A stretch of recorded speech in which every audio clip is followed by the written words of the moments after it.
হবে যুক্তি তর্ক ও সকল জাতীয় সমস্যা সমাধানের কেন্দ্র, এমন কথা বলেছেন প্রধানমন্ত্রী তারেক রহমান। সংসদ যেন চরিত্র হননের জায়গা না হয়, একই দিনে এমন কথা বলেছেন বিরোধী দলীয় নেতা ডক্টর শফিকুর রহমান। সংসদের যাত্রা শুরুর প্রথম দিনেই ওয়াকআউট করেছে বিরোধী দল। সংবিধান সংস্কার পরিষদ নিয়ে পাল্টাপাল্টি যুক্তিতর্ক আছে রাজনীতিতেও। এইসব প্রশ্নের উত্তর খুঁজবো আমরা স্বপ্নধরা নিবেদিত দেশ সংলাপ পাওয়ার্ড বাই স্বপ্নের অনুষ্ঠানে। সবাইকে স্বাগত জানাচ্ছি, আমি ফখরুল ইসলাম।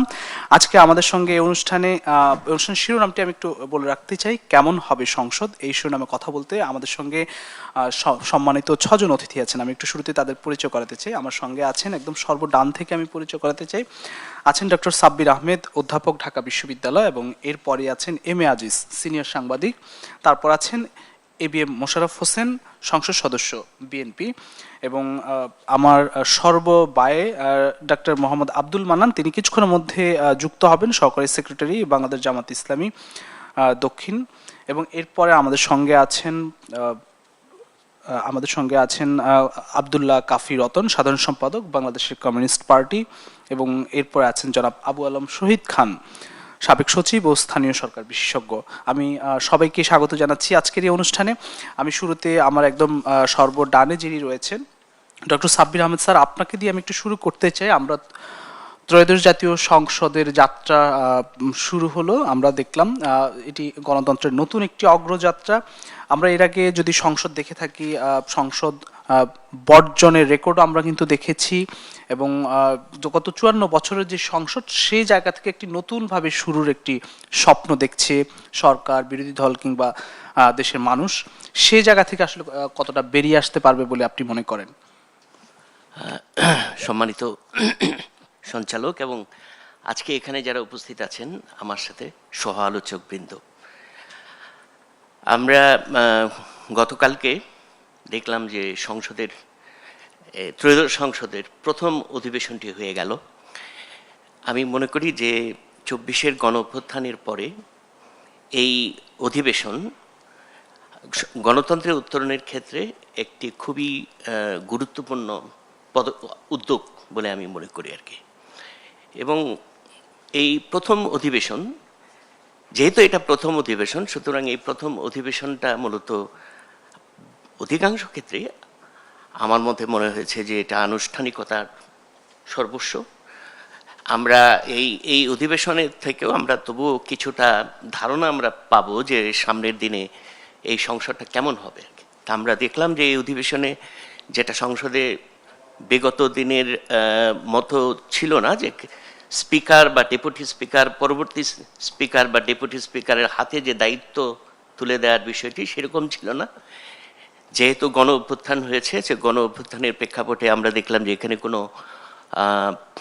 পূর্ববর্তী স্পিকার, ডেপুটি স্পিকার না থাকায় মূলত সভাপতি করা হয়েছে একজন সম্মানিত জ্যেষ্ঠ সংসদ সদস্যকে। এটা আমি মনে করি যে এটা রীতি অনুযায়ী যেটি হয়েছে যথার্থভাবে হয়েছে।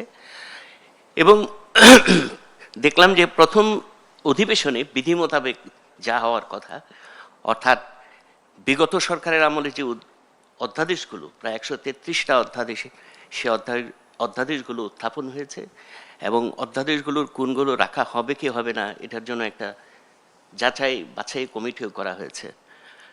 আরেকটি বিষয় দেখলাম যে রাষ্ট্রপতির ভাষণের যে বিষয়টি, এই বিষয়ে আমার একটু ব্যক্তিগত দু একটি মন্তব্য আছে বলে আমি সেই কথাগুলো বলতে চাই। প্রথম দিনে কিন্তু টান টান উত্তেজনাও ছিল। হ্যাঁ, প্রথম থেকেই টান টান উত্তেজনা বা সবার মধ্যে একটা সৌহার্দ্যমূলক সম্পর্ক আমরা দেখলাম। কিন্তু শেষ পর্যায়ে এসে যখন সংসদ থেকে ওয়াকআউট হয়ে গেল, এটা বোধহয় প্রথম অধিবেশনের সৌন্দর্য কিছুটা হলেও আমি মনে করি যে এটা হানি হয়েছে আর কি।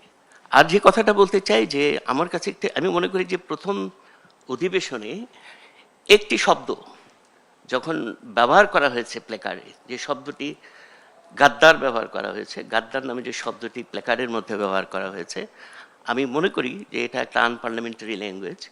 এটা আমরা প্রথম অধিবেশনেই এই ধরনের শব্দ কিন্তু আমরা আশা করি না। এবং আমি আশা করি যে মাননীয় স্পিকার মহোদয় এই বিষয়গুলোকে তিনি সামনের দিনে হয়তো খেয়াল করবেন। হয়তো প্রথম অধিবেশন বলেই তিনি হয়তো বিষয়টাকে ইগনোর করে গেছেন কিনা আমি জানি না। আমার যে বিষয় বলার বিষয় সেটা হচ্ছে রাষ্ট্রপতির যে বক্তব্য। রাষ্ট্রপতি, এটা সংসদীয় গণতন্ত্রের রীতি অনুযায়ী সাধারণত রাষ্ট্রপতিকে সরকারের তৈরি করে দেয়া যে বক্তব্য, সেই বক্তব্যটি দিতে হয়। কিন্তু আমার মনে হয় যে রাষ্ট্রপতি নামক যে প্রতিষ্ঠানের যে মর্যাদা, যে মর্যাদার সম্পর্কে আমরা জানি, সেই মর্যাদা আসলে এই মানে জনাব শাহাবুদ্দিন চুপ্পু, আমি মনে করি যে উনি এই বক্তৃতা দেওয়ার আগেই আমার মনে হয় যে ওনার এই পদ থেকে সরে গেলে সেটা বোধহয় এই পদের মর্যাদাটা বাড়ত বলে আমি ব্যক্তিগতভাবে মনে করি। সেটা আমি যতটুকু সংবিধান ঘাটাঘাটি করে বোঝার চেষ্টা করেছি যে এটা করা সম্ভব ছিল কিনা। আমার মনে হয় আমরা যদি মানে আগে যে বদরুদ্দোজা চৌধুরীর পদত্যাগের যে ইতিহাসটা আমি খানিকটা দেখলাম আর কি, দেখে আমার কাছে মনে হয়েছে এটা হয়তো অস্বাভাবিক ছিল না আর কি। এটা হলে আমাদের যাত্রাটা আরও শুভ হতো আর কি বলে মনে করি। অতীতেও সব সংসদে আমরা দেখি যে আপনার সংসদ থেকে কখনো ওয়াকআউট হয়েছে, আবার কখনো হয় নাই। তো সেই দিক থেকে চিন্তা করলে এই অধিবেশনটা কোনো ব্যতিক্রম কোনো অধিবেশন ছিল না। আমি প্রথম অধিবেশনের জায়গা থেকে আমি আমার বক্তব্য শেষ করার পরে একটু যোগ করি, সেটা হলো যে স্পিকার মানে নির্বাচিত হলেন, ডেপুটি স্পিকার নির্বাচিত হলেন, ফাইন, আমাদের কোনো আপত্তি নাই। আমি যতদূর মেজর হাফিজ তো আমাদের সময়কালেরই উনি সংসদ সদস্য, তার বিস্তর অভিজ্ঞতা আর কি। কিন্তু পরবর্তীকালে আমি যেটা দেখলাম যে, আমি জানি না এটা সত্য মিথ্যা কিনা, উনি একটা সংবাদ সম্মেলনে বক্তৃতা দিচ্ছেন, একটা প্রেস ব্রিফিংয়ে একটা বক্তৃতা দিচ্ছেন। আমার মনে হয় যে এই বক্তৃতায় তিনি অনেক রাজনৈতিক বিষয়ে নিয়ে আসছেন আর কি। আমার কাছে মনে হয় যে এটা স্পিকারের এই নর্মসটা মেনে রাখা ভালো, যে একটা নিউট্রাল পজিশনকে তার যে পদের যে মর্যাদা, সেই মর্যাদার জায়গাটাকে আমার মনে হয় মেনটেন করা দরকার।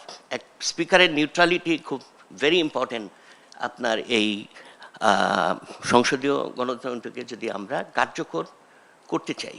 আবার দেখলাম ডেপুটি স্পিকার নিয়েও নানান ধরনের বক্তব্য আর কি একই দলের নেতাদের মুখ থেকে শুনলাম। তো এগুলো তো আসলে মানে এটা এই ধরনের দ্বৈত যে অবস্থান, এটা কেন হলো দলের মধ্যে, সেটি কিন্তু শুরুতেই এটা দেখা দরকার, মানে এই বিষয়গুলোকে অ্যাড্রেস করা দরকার বলে আমি মনে করি। তো আমি আশা করি যে এই সংসদ কার্যকর হবে এবং সংসদীয় গণতন্ত্র সংসদ কার্যকর হওয়ার যতগুলো প্রসিডিওর এই বিধিমালায় কার্যপ্রণালী বিধিতে রয়েছে, প্রত্যেকটা বিধি আমার মনে হয় আমার একটুখানি রিভিজিট করার প্রয়োজন আছে বলে আমার মনে হয়। বিশেষ করে প্রধানমন্ত্রীর প্রশ্নোত্তর পর্ব, এটা একটা গুরুত্বপূর্ণ ডিভাইস কিন্তু আপনার কার্যপ্রণালী বিধির মধ্যে। এইটার কোনো কিছু করার সুযোগ আছে কিনা, আরও রিভাইজ করার সুযোগ আছে কিনা, এই জায়গাগুলো অবশ্যই তারা দেখবেন আমি মনে করি। আরেকটা গুরুত্বপূর্ণ বিষয় হচ্ছে যে হ্যাঁ, অপোজিশনকে তার জায়গায় যথার্থ ভূমিকা পালন করাটা খুব জরুরি সংসদ। আমি আসবো আপনার কাছে আবারও এই বিষয়টি নিয়ে। ডক্টর সাব্বির আহমেদ স্যার, আপনাকে অসংখ্য ধন্যবাদ। আমি একটু আমার বা পাশে রয়েছেন আব্দুল্লাহ কাফি রতন, সাধারণ সম্পাদক বাংলাদেশ কমিউনিস্ট পার্টি। আপনার কাছে আমি আসতে চাই একই বিষয়, জাতীয় সঙ্গীত বাজানোর সময় বিরোধী দলের ওয়াকআউট সৌহার্দ্যপূর্ণ সম্পর্কের মধ্য দিয়ে প্রথম ত্রয়োদশ সংসদের যাত্রা শুরু করেছে প্রথম দিনের। বিগত 15 বছর আমরা দেখেছি, এবারের সংসদের মধ্যে আসলে পার্থক্যটা কতটা তৈরি হবে বলে আপনার কাছে মনে হয়? প্রত্যাশার জায়গাগুলো নিয়ে শুনতে চাই। ধন্যবাদ আপনাকে এবং সহ আলোচকদের শুভেচ্ছা। আমরা অনেক দিন পরে শেখ হাসিনার 15 বছর, তারপরে 2 বছর, 17 বছর পরে আমরা একটা পার্লামেন্ট পেতে যাচ্ছি যেখানে আমাদের প্রত্যাশার জায়গাগুলি পূরণ হবে বলে আমরা আশা করি। আমাদের 54 বা 55 বছরের ইতিহাসে কোনো পার্লামেন্টই, যদি 96 থেকে 2001 বাদ দিই, সেই পার্লামেন্ট ছাড়া খুব একটা ভাইব্রেন্ট পার্লামেন্ট কখনই আমরা দেখি নাই।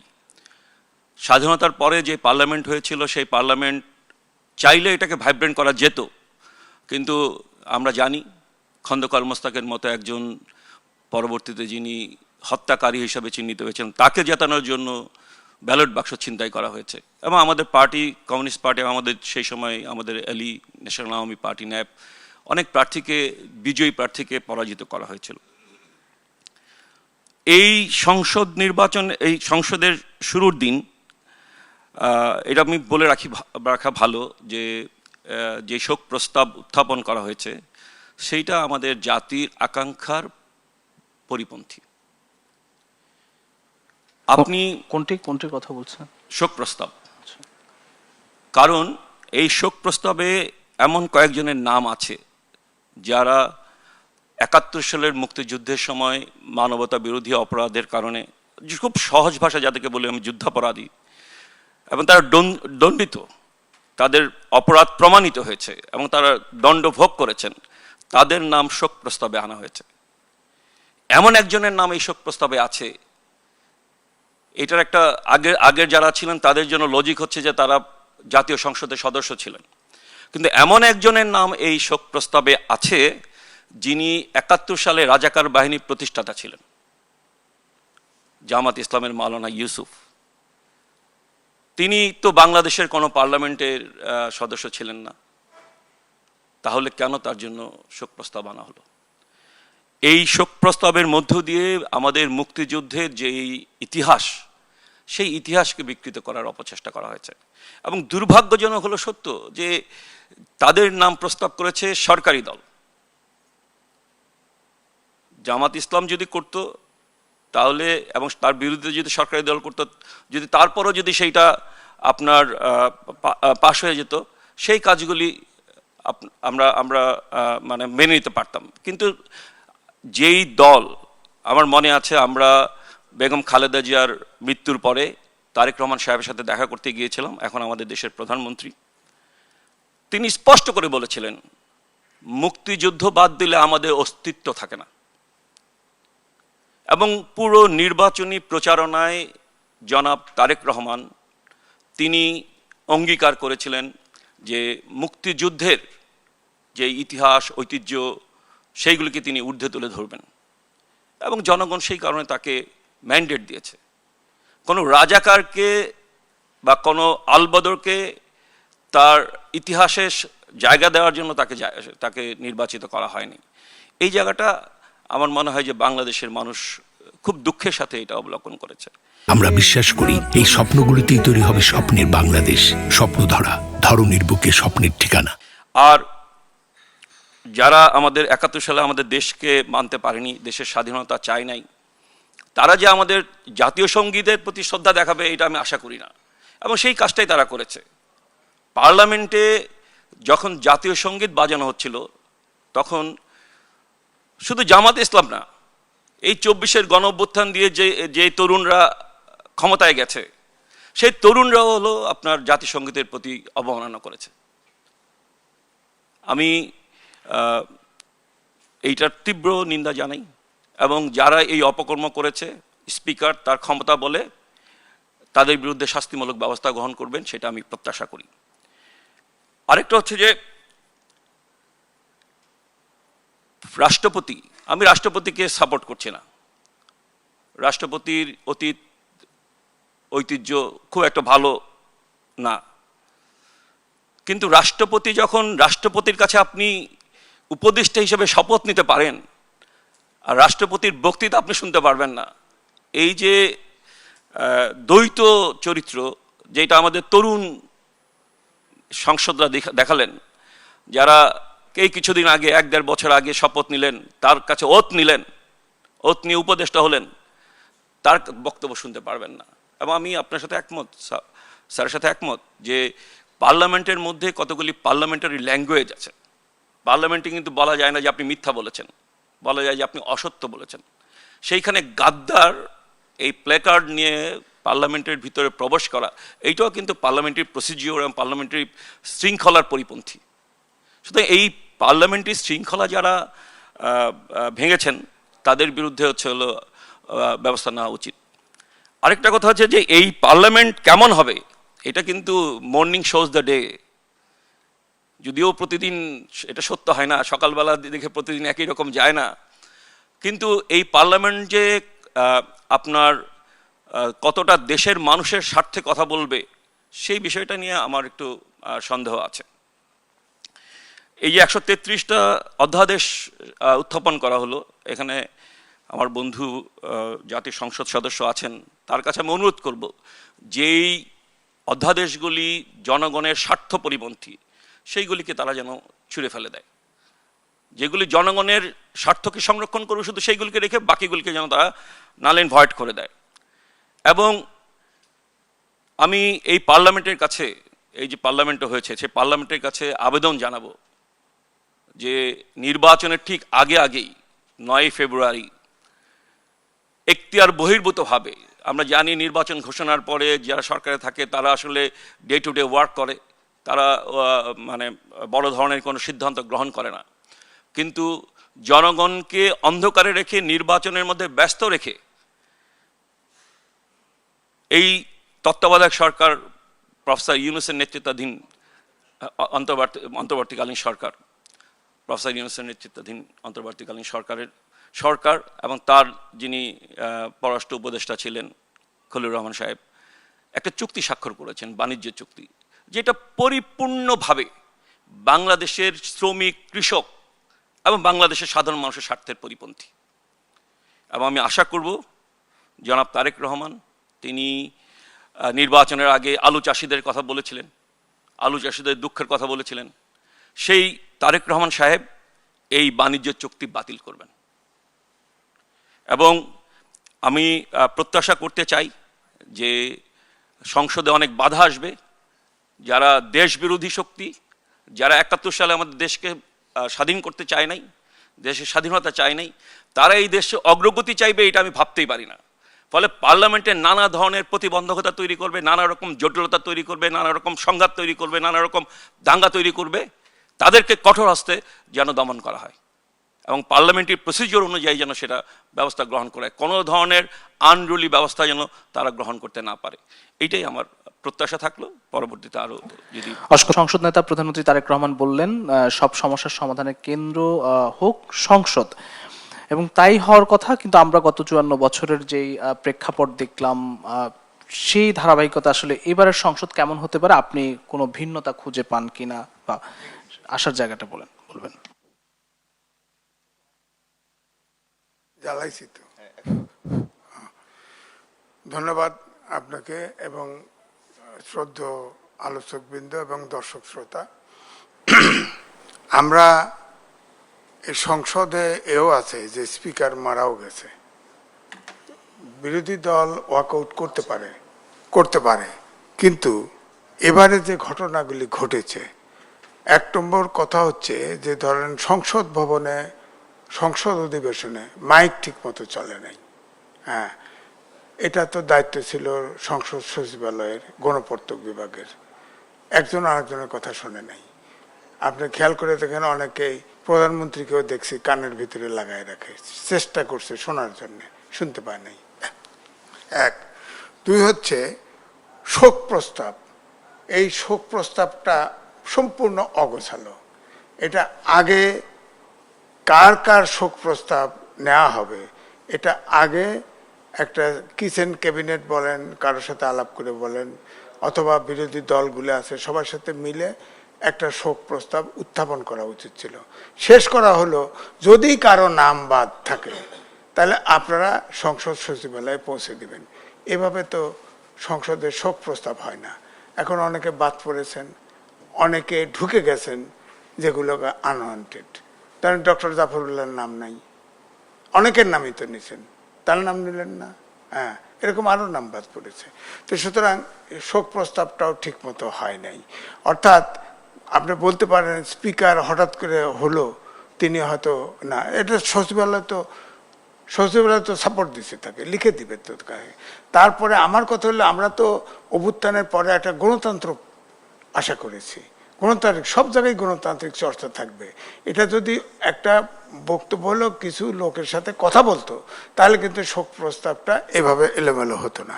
দ্বিতীয়ত, মুক্তিযুদ্ধে 71-এ পতাকা যখন জাতীয় সঙ্গীত যখন উত্থাপন করে বাজে, তখন কিন্তু আমরা মনের অজান্তে দাঁড়িয়ে যাই। অনেকে কিন্তু বুকে হাত দিয়েও দাঁড়ায় যায়। অর্থাৎ যারা ওই সময় দাঁড়ায় নাই, এটা কিন্তু বাইরের প্রতিক্রিয়া এরকম হয়েছে যে তারা মুক্তিযুদ্ধকে মানে না, তারা দেশের স্বাধীনতাকে মানে না। দ্বিতীয়টা আপনারা দেখেন যে প্ল্যাকার্ড হাতে, এটা কেউ আগে দেখেন নাই তো, আমি বিটিভি সারাক্ষণ ধরে থাকছি যে তারা সব কিছু দেখাবে, কেউ জানি না, হঠাৎ করে প্ল্যাকার্ড, তার ভিতরে লেখা আছে গাদ্দার, হ্যাঁ, এবং হাউ কাউ শুরু হয়ে গেল। এটাকে অনেকে বলে ওয়াকআউট করার বিধান আছে, এটা করে, কিন্তু এভাবে ওয়াকআউট করা, অনেকে তো বলে যে সংসদীয় মব, এটাও বলতে শুনেছি, হ্যাঁ। সুতরাং এইভাবে গাদ্দার প্রেসিডেন্ট, আপনি ওত নিয়েছেন, আপনি বললেন না 106 অনুচ্ছেদে সুপ্রিম কোর্টের রেফারেন্স নিয়ে 138 অনুচ্ছেদের মাধ্যমে আপনি রাষ্ট্রপতির কাছে, এই রাষ্ট্রপতির কাছে ওত নিয়েছেন সংবিধান সম্মানিত রাখার জন্য। আমরা বিশ্বাস করি এই স্বপ্নগুলিতেই তৈরি হবে স্বপ্নের বাংলাদেশ। স্বপ্নধরা, ধরনীর বুকে স্বপ্নের ঠিকানা। অর্থাৎ অন্তর্বর্তীকালীন সরকার সংবিধানের সাথে সাংঘর্ষিক কোনো সংস্কারই করতে ম্যান্ডেট নেই তাদের, কিন্তু চেষ্টা করেছে। আমি সে আলোচনা আসলে করব। দ্বিতীয়টা আছেন, ধরেন 133টা অধ্যাদেশ উপস্থাপন করা হয়েছে, হ্যাঁ, এটা স্ক্রিন করা হবে, যেগুলো অনেক অধ্যাদেশ আমরা দেখছি না। এই রাষ্ট্রপতি যেহেতু সংবিধান অনুযায়ী ওত নিয়েছে, এখন ধরেন প্রফেসর সাব্বির আহমেদ বললেন যে রাষ্ট্রপতিকে বাদ দেওয়া যেত না, কারণ রাষ্ট্রপতি সংবিধান অনুযায়ী রাষ্ট্রপতি আছে, রাষ্ট্রপতিকে হয় পদত্যাগ করাতে হবে অথবা অভিশংসন করতে হবে, হ্যাঁ। এটা কি পরিস্থিতি ছিল? কারণ এটা মূল অধিবেশনে সংবিধান অনুযায়ী তিনি ভাষণ দিবেন। আমি বলবো ভাষণ না, এটা আসলে প্রধানমন্ত্রী অফিস থেকে যা যায়, যে দল থাকে, তিনি ধরেন রাষ্ট্রপতি আওয়ামী লীগের সময় সংসদে ভাষণ দিয়েছে, তখনকার প্রধানমন্ত্রীর বক্তব্য পাঠ করেছেন, বলা যায় পাঠ করেছেন। অন্তর্বর্তীকালীন সরকারের সময় সংসদ বসে নাই, সেটা হয় নাই। বিএনপির সময় যেটা উনি পাঠ করেছেন, বলেছেন, সেটা কিন্তু বিএনপির সরকারের বক্তব্য, উনি জাস্ট বক্তব্য রেখেছেন। এখন ধরেন আমি দেখলাম অপোজিশন থেকে বলা হয়েছে, 11 দল থেকে বলা হয়েছে, কালকেও আমি নাহিদ ইসলামকে বলতে শুনেছি, এই রাষ্ট্রপতিকে, ফেসিবাদের দোষর রাষ্ট্রপতিকে অভিশংসন করতে হবে এবং তাকে গ্রেপ্তার করতে হবে। তো ওনার তো আরো এক্সপেরিয়েন্স অর্জন করতে হবে। রাষ্ট্রপতি যতক্ষণ আছে তাকে গ্রেপ্তার করা যায় না, তার বিরুদ্ধে মামলাও হয় না, এটা বুঝতে হবে। সংসদে যখন আপনি হুইপ হবেন, এটা জানতে হবে। তো সুতরাং বিএনপি সংবিধান অনুসরণ করে চলেছে। প্রথম দিকে ভালোই চলছিল, বিরোধী দল সমর্থন, স্পিকার, ডেপুটি স্পিকার, এগুলো নিয়ম মতোই হয়েছে। প্রথমে একজন সিনিয়র সদস্য সভাপতিত্ব করেছে, সব নিয়ম সংবিধান অনুসরণ করে হয়েছে। তা আমার বক্তব্য হচ্ছে, এখানে যদি রাষ্ট্রপতি ভাষণ না দিত, কি করতেন? রাষ্ট্রপতি সংবিধানে আছে, রাষ্ট্রপতিই ভাষণ দেবেন প্রথম সভায়, বিকল্প তো নাই। রাষ্ট্রপতি তো সংবিধান অনুযায়ী আছে, তার কাছেই এই উপদেষ্টারা শপথ নিয়েছিলেন, তাদের ভিতর থেকেই বলছেন এখন মানি না, সে গাদ্দার। এবং এটাতে মনে হয়েছে প্ল্যাকার্ডটা যখন উঠাইছে সবাই মিলে, তখন মনে হচ্ছে এটাও একটা গুপ্ত প্ল্যাকার্ড, বলা হয়েছে না, গুপ্ত প্ল্যাকার্ড, কেউ দেখে নাই, ফুট করে দেখে সবার হাতে গুপ্ত প্ল্যাকার্ড। এটা ঢুকলো কিভাবে সংসদ ভবনে? এটা ঢুকলো কিভাবে? এটা তো সংসদ সচিবালয়কে প্রশ্ন করা উচিত, এটা ঢুকলো কি করে? এটা তো আমি তো বলবো এটা অসাংবিধানিক। সুতরাং এগুলো তো করা হয় নাই। সংসদ যেভাবে চলছে, সব দল অভ্যুত্থানের শক্তি, এখানে তো বড় দল আওয়ামী লীগ নাই, এখানে তো এরকম হট্টগোল, অসাংবিধানিক কাজ, আপনার জাতীয় সঙ্গীত মানবেন না, প্রেসিডেন্ট আছে সংবিধান অনুযায়ী, তাকে আপনি গাদ্দার বলবেন, এগুলো সব আনপার্লামেন্টারি ইস্যু। আপনি প্রতিবাদ করেন, আপনি প্রেসিডেন্ট মানেন না, করে হাঁটা দিয়ে চলে যান, সমস্যা নাই, ওয়াকআউট করেন, প্রতিবাদ করে ওয়াটার করেন। কিন্তু আপনি প্ল্যাকার্ড উঠালেন গাদ্দার, হইচই মিছিলের মতো। এখন তো মানুষ তো বলে এটা পার্লামেন্টারি মব, কি বলবেন আপনি? এই জন্য আমি বলছি শুরুটা ঠিক হলো না। এখন মনে হচ্ছে যে তারা যেটা বলবে, ধরেন এই যে বলতেছে যে অভিশংসন করতে হবে, গ্রেপ্তার করতে হবে, গ্রেপ্তার তো করতে পারবে না, গ্রেপ্তার প্রেসিডেন্টকে করা যায় না। প্রেসিডেন্টের বিরুদ্ধে মামলা করা যায় না, তাকে অভিশংসন করা যায়। তো বিএনপি বিরোধী 2/3 মেজরিটি, এখন ধরেন অভিশংসন প্রস্তাব উত্থাপন করলো, বিএনপির সংসদরা চুপ করে বসে থাকলো, পাশ হবে না, তো লাভ নাই। সুতরাং আমার বক্তব্য হচ্ছে, অভ্যুত্থানের শক্তি যেহেতু পার্লামেন্টে আছে, যতগুলো সংস্কার প্রস্তাব যা কিছু আছে সব কিছু পর্দার অন্তরালে হোক আর গঠনমূলক আলোচনা করে হোক, সংসদে বসে সমাধান করতে হবে। কারণ সংসদ যতক্ষণ পাশ না করবে কোনোটাই আইন হবে না, এটা মাথায় রাখতে হবে। যে একটি কার্যকর সংসদের চরিত্র আসলে কেমন হওয়া উচিত, যেটি জনাব এম এ আজিজ বললেন যে প্রথম দিনটি ভালো যায়নি, এবং আব্দুল্লাহ কাফি রতন বললেন যে একটি ভাইব্রেন্ট পার্লামেন্ট দরকার। সেক্ষেত্রে কোন বিষয়গুলো আসলে থাকা দরকার যে একটি ভাইব্রেন্ট পার্লামেন্ট হতে হলে? প্রথম দিনটি ভালো যায়নি এরকম না বলে আমরা যদি বলি যে প্রথম দিনটা একটা টালমাটাল বা একটা ছোটোখাটো গ্লিচেস আছে, সেটা বললে ভালো হয়। কেন ভালো যায়নি এরকম মনে হয় না, ভালো গেছে। মানে শুরুটা ভালো, স্পিকার নির্বাচন ভালো, ডেপুটি স্পিকার নির্বাচন ভালোভাবে হয়েছে, সবাই সংসদে অংশগ্রহণ করেছেন, 100% হাজিরা ছিল। তো এই সব মিলে ধরেন, এবং সংসদের, হ্যাঁ ঠিক আছে, সংসদের সাউন্ড ত্রুটি ছিল। কেন সংসদটা তো আমরা সেই 5ই আগস্টের পরে দেখেছি সংসদে কি হয়েছে, টেবিল চেয়ার, যন্ত্রপাতি, এভরিথিং ওয়াজ লুটেড। তো সেইটাকে ঠিক করার দায়িত্ব ছিল 17-18 মাসে যারা সরকারে ছিলেন তাদের দায়িত্ব ছিল। কেন এই সরকার গঠন হওয়ার পরে তো তারা সেই সময়টা পান নাই। তো বিগত সরকার, অন্তর্বর্তীকালীন সরকার ইউনূস সাহেবের, তাদের কিন্তু প্রধান দায়িত্ব ছিল একটা নির্বাচন। তার 3টা দায়িত্ব নিয়ে কাজ করেছেন। তো নির্বাচন একটা প্রধান দায়িত্ব ছিল, এবং তারপরে সংস্কার ছিল, এবং তারপরে তো 5 বছর 10 বছর থাকারও একটা নাকি পরিকল্পনা ছিল। দেশটা মবতন্ত্রে চলছে, এটাও তো জানি। এখন আজিজ ভাই তো বলেই ফেললেন যে পার্লামেন্টেও এখন মব দেখতে পাচ্ছি আমরা। আমি আশা করি না যে পার্লামেন্টে মব হবে। আজিজ ভাই পুরানো একটা ঘটনার কথা স্মরণ করিয়ে দিয়েছেন যে স্পিকারকে খুন করা হয়েছে এই পার্লামেন্টে। তো এরকম হবে না, আমি আশা করি এরকম হবে না। বাট সংসদ ভবনটাকে রেডি করা, এটা অন্তর্বর্তীকালীন সরকারের দায়িত্ব ছিল। তাহলে এটার উপদেষ্টা যিনি ছিলেন, মিস্টার আসিফ নজরুল সম্ভবত, তাকে জিজ্ঞাসা করা দরকার যে উনি কেন সংসদ ভবনটা রেডি করলেন না। আমরা যখন একটা নির্বাচনের সময় দিলাম, 3 মাস ধরে আমরা নির্বাচন করলাম, তখন পূর্তমন্ত্রী, আইনমন্ত্রী, তাদের প্রধান দায়িত্ব ছিল সংসদ ভবনটাকে টোটালি রেডি করা। সংসদ সচিবালয়, মানে নতুন লোকজন কাজ করেছে, এই জন্য সংসদ সচিবালয় পুরো স্ক্রিপ্টিংটা ঠিকমতো করতে পারেনি। যেমন ছোট ত্রুটি হলো, যখন সভাপতি নির্বাচন করা হলো তাকে কিন্তু আহ্বানই করা হলো না যে উনি আসবেন, আসন গ্রহণ করবেন। তো উনিও একটু ব্যবচাকে উনি নিজের মতো চলে গেলেন।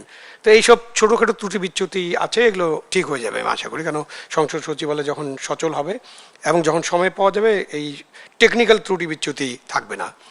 সংসদ হবে আমাদের কেন্দ্রবিন্দু, এটা তো নতুন কথা না, কিন্তু এটা আমরা বাংলাদেশ হওয়ার পর থেকে শুনে আসছি, তাই না? যে সংসদ হবে সকল কাজের কেন্দ্রবিন্দু, সকল আলোচনার কেন্দ্রবিন্দু। কিন্তু সংসদ সবসময় সকল আলোচনার কেন্দ্রবিন্দু হয় না, এবং কেন্দ্রবিন্দু না হওয়ার কারণে যেটা হয় সেটা হয় যে অভ্যুত্থান হয়, আন্দোলন হয়, গণ আন্দোলন হয়, মানুষকে রক্ত দিতে হয়।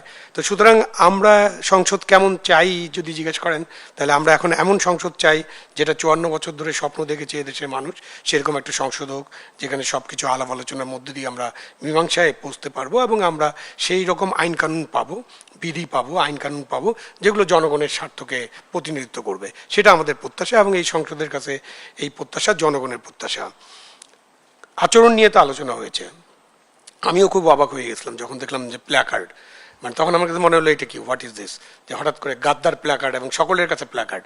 তার মানে এটা একটা এফোর্ট, এটা একা একা করেনি কেউ, এটা যারা ওখানে করেছেন, মানে এনসিপি জামাত যারা আছেন, তারা কিন্তু এটা আলাপ আলোচনা করে, প্ল্যাকার্ড তো ছাপানো প্ল্যাকার্ড ছিল, এমন না যে আমি তখন বসে যাই, খেলার মাঠে দেখা যায় না কেউ কেউ মানে কাগজ নিয়ে যায়, ছাপায়, নিজে লেখে, তারপরে এরকম তুলে ধরে আমরা দেখি, কিন্তু ওরকম না, এটা একেবারে ছাপানো, ভালো প্রেসে ছাপানো, এবং এটা মোটিভেটেড বলতে পারেন, অথবা এটা অর্গানাইজড বলতে পারেন, আরও ডিপ্লোম্যাটিক ভাষায় যদি আমরা বলি, এটা একটা সাংগঠনিক প্রক্রিয়ার অংশ হিসেবে তারা এটা করেছেন। এবং যে শব্দটা তারা ব্যবহার করেছেন, সংসদে এটা ব্যবহার করা যায় না, ব্যবহার করা উচিত না। আমাদের রাষ্ট্রপতিকে নিয়ে অনেক আলোচনা থাকতে পারে, আপনার রাষ্ট্রপতিকে নিয়ে আপনার কোশ্চেন থাকতে পারে, আপনি কোশ্চেন করতে পারেন। আপনি আজিজ ভাই যেটা বলেছেন সেটা ঠিক আছে, যেমন শপথ নিয়েছে এটা ঠিক আছে, বাট শপথ নেওয়ার পরের দিন থেকে তো রাষ্ট্রপতিকে উৎখাত করারও তারা চেষ্টা করেছে। তারা বঙ্গভবন ঘেরাও করেছিল, রাষ্ট্রপতির পদত্যাগ দাবি করেছিল, তাদের এরকমও পরিকল্পনা ছিল সংবিধানটা ছুঁড়ে ফেলে দেওয়া হবে এবং তারা একটা বিপ্লবী সরকার করবেন, এবং এরকম বিপ্লবী সরকার করলে ওটার কোনো আর থাকে না, সময়সীমা থাকে না। তো ইনুস সাহেবকে দিয়ে তারা একটা বিপ্লবী সরকার করার চেষ্টা করেছিলেন, হয়তো কোনো কারণে করতে পারে নেই, রাষ্ট্রপতিকে সরাতে পারেনি। সুতরাং এই বিষটা এখন তাদেরকে হজম করতে হবে যতক্ষণ রাষ্ট্রপতি নিজের থেকে পদত্যাগ করছেন না। এটাও নির্ভর করবে বিএনপির সাথে, মানে যে শাসক দল এখন আছে তাদের সাথে রাষ্ট্রপতির নেগোসিয়েশন বা রাষ্ট্রপতির আলাপ আলোচনার ভিত্তিতে। আমরা যেটা এই সংসদে এটাও আশা করব যে অর্ডিন্যান্সগুলো গেছে সেগুলো তো তারা পরীক্ষা নিরীক্ষা করবেন, এবং পরীক্ষা নিরীক্ষা করে জনগণের স্বার্থে যেগুলো আছে সেগুলো ছাড়া বাকিগুলো বাতিল করে দেবেন। তবে সংস্কার যেটা আছে, বিএনপির যে 31 দফা সংস্কার আছে, আমি ওইখানেই বারবার গুরুত্ব দিই, কারণ বাকি সংস্কার নিয়ে আমরা অনেক আলাপ আলোচনা করেছি, কোটি কোটি টাকাও খরচ করে ফেলেছি, এবং ওই সব সংস্কার ফাইনালি কিন্তু কেউ একমত হন নেই। সুতরাং নোট অফ ডিসেন্ট যেগুলোতে দেওয়া আছে সেগুলো বাস্তবায়ন করা বিএনপির দায়িত্ব, এটা আমি মনে করি না। এটা তারা কেন করবেন? তারা নোট অফ ডিসেন্ট দিয়েছিলেন, এবং নোট অফ ডিসেন্টটা কিন্তু গোপন না, নোট অফ ডিসেন্টটা কি জনগণের সামনে বলা হয়েছে যে এই প্রস্তাবে, এবং সাইন করার সময় তারা নোট অফ ডিসেন্ট দিয়ে সাইন করেছেন। সুতরাং এখন কেউ যে হানা ভোটের একটা যা হয়েছে, যেটা যে অর্ডারটা রাষ্ট্রপতি করেছিলেন সেটা ইললিগাল অর্ডার ছিল, সংবিধান বিরোধী অর্ডার ছিল, তারপরে একটা ভোট হয়ে গেছে, এবং ওই ভোটের আগে যে লিগাল ফ্রেমওয়ার্ক নিয়ে আমরা কথা বলছিলাম, যে যখন 70 সালের নির্বাচন হয় তখন ইয়াহিয়া খান সাহেব একটা লিগাল ফ্রেমওয়ার্ক সাইন করছিল, তখন এটা জাতির পিতা বঙ্গবন্ধু সাইন করেছিলেন। তখন উনি বলেছিলেন, ওনাকে জিজ্ঞেস করা হয়েছিল যে আপনি যে সাইন করলেন তারপর তো ক্ষমতায় যেতে পারবেন না। আমি আগে সাইন করি বলে 6 দফা হবে না, আমি সাইন করছি, আমি যখন আমাকে জনগণ ম্যান্ডেট দেবে এটা ছেড়ে ফেলে দেবো। সুতরাং ওটা যারা নোট অফ ডিসেন্ট যা সাইন করেছে সেটা, এবং তাদের 31 দফা অনুযায়ী তারা সামনে এগিয়ে যাবেন, এবং সেগুলো কিছু সংস্কার কিন্তু করতে হবে বাংলাদেশে। যেমন আমরা রাষ্ট্রপতি নিয়ে যখন আলোচনা করি তখন কিন্তু রাষ্ট্রপতি এবং প্রধানমন্ত্রীর মধ্যে যে ক্ষমতার ভারসাম্য, যে জিনিসটা বারবার আলোচিত হয়, প্রধানমন্ত্রীর শাসন বা সংসদীয় গণতন্ত্রে রাষ্ট্রপতিকে এমন কোনো ক্ষমতা দেওয়া যাবে না যে উনি এই সংসদীয় গণতন্ত্রটাকেই একেবারে বিব্রত করে ফেলতে পারেন। কিন্তু তাকে কিছু তার থাকতে হবে যেখানে তিনি কথা বলতে পারবেন, যেখানে তিনি আমাদেরকে উপদেশ দিতে পারবেন, সেরকম কিছু একটা হয়তো এই পার্লামেন্টের মধ্য দিয়ে আমরা আশা করি। আমি মনে করি পার্লামেন্ট চলুক। পার্লামেন্ট মাত্র একদিন বসেছে, আগামীকাল হয়তো বসবে, বসার পরে এটা সংসদ হয়তো স্থগিত করা হবে, অথবা পরের সেশনের জন্য ডিক্লারেশন দেওয়া হবে। সংসদ চলতে থাকুক। সংসদে একদিনের ঘটনা দেখে যা মনে হচ্ছে যে তারা মব না করলেও অনেক ধরনের ডিস্টারবেন্স ক্রিয়েট করবে, এবং এখনো ঠিক আছে ইয়াং ম্যান কিছু আছেন সংসদে যারা রাস্তার নেতা ছিলেন, তো রাস্তার নেতা থেকে সংসদের বসার পরে একদিনে তো আর আপনার পুরা ভয়েস চেঞ্জ হয়ে যাবে না, পুরা ক্যারিশমা চেঞ্জ হবে না, বডি ল্যাঙ্গুয়েজ চেঞ্জ হবে না, সেটার জন্য একটা ট্রেনিং লাগবে। সংসদ সচিবালয় নিশ্চয়ই এরকম ট্রেনিংয়ের ব্যবস্থা করবে, তাদেরকে কিছু ভিজিট করানো হোক দেশে বিদেশে, সংসদ কীভাবে চলে তারা দেখে আসতে পারেন। তারপরে হয়তো আমরা প্রত্যাশা করতে পারি তারাও আস্তে আস্তে থিত হবেন, ঠান্ডা হবেন, এবং সংসদ ভালোভাবে চলবে। আপনি তো সংসদে ছিলেন, কেমন কাটলো আসলে প্রথম দিনটি? এবং একটি ভাইব্রেন্ট সংসদের কথা বলা হচ্ছে, একটু ভিন্ন রকম একটি সংসদ, কার্যকর একটি সংসদ চায় দেশবাসী, যার কারণে আসলে ত্রয়োদশ সংসদের এই যে যাত্রাটি, সেই যাত্রা নিয়ে প্রত্যাশার জায়গাটা অনেক বেশি। কি বলবেন? ধন্যবাদ আপনাকে, ধন্যবাদ আমার সহ আলোচক এবং দেশ টিভির দর্শক শ্রোতা সবাইকে আমি আমার পক্ষ থেকে শুভেচ্ছা জানাচ্ছি। আসলে আমরা সবাই জানি যে দীর্ঘ প্রতীক্ষার পর এই সংসদটি কিন্তু গঠিত হয়েছে, এবং নানা চ্যালেঞ্জ ছিল, জনগণের কাছে এই প্রত্যাশাও ছিল যে, মানে এই আশঙ্কাও ছিল যে নির্বাচন আদৌ হবে কিনা। জনাব আবু আলম শহীদ খান যথাযথ বলেছে যে কেউ দীর্ঘদিন থাকারও একটা প্রত্যাশা ছিল, কিন্তু সর্বশেষ আমরা মনে করি জনগণের বিজয় হয়েছে।